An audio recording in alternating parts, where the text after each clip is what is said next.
అదే RTV app వార్తల్ని క్షణాల్లో చదివే అవకాశం ఉంటుంది. ఒక న్యూస్ పేపర్, ఒక టెలివిజన్ ఛానల్ మీ చేతుల్లో ఎప్పుడూ ఉంటాయి. నేను సంగార్ కేశవ, మాది డొంకూరు. మేము నా దగ్గర 5 ఎకరాల భూమి ఉందండి.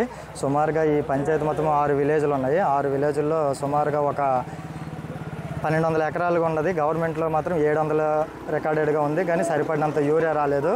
టోకెన్లు మాత్రము ఇష్యూ అయ్యింది శుక్రవారం రోజు. ఈరోజు ఇక్కడికి వచ్చేసరికి యూరియా ఇవ్వట్లేదు. మళ్ళీ రేపో ఎల్లుండో ఎప్పుడో విఆర్ఓ చేత దండేరు వేస్తాము, అప్పుడు యూరియా ఇస్తామని అంటున్నారు. ఇప్పుడైతే డిస్ట్రిబ్యూషన్ చేయట్లేదు. మళ్ళీ స్లిప్పులు రాయిస్తాము, ఆ తర్వాత మళ్ళీ వచ్చి రేపో ఎప్పుడనేది క్లారిటీగా చెప్పట్లేదు. అది కూడా గవర్నమెంట్ ఇచ్చిన రేట్ కాకుండా వాళ్ళు ఇంకెంత నిర్ణయిస్తున్నారు అనేది ఇంకా తెలియదు. యాక్చువల్ గవర్నమెంట్ నిర్ణయించిన రేట్ అయితే 280 రూపాయలు, లేకపోతే 270 రూపాయలు, కానీ కాకపోతే ఇక్కడ ఎంత అనేది ఇంక తెలియదు.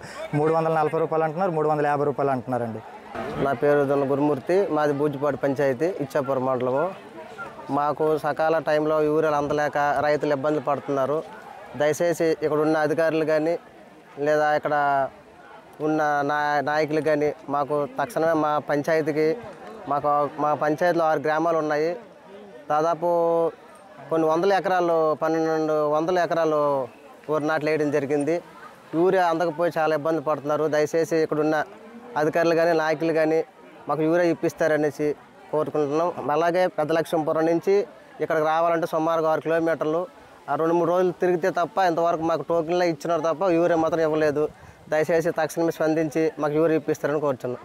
తెలుగులో ఫాస్టెస్ట్ న్యూస్ ఇప్పుడు కొత్త అవతారంలో 5 సెకండ్లోనే పూర్తి వార్తా సమాచారం మీ చేతిలో.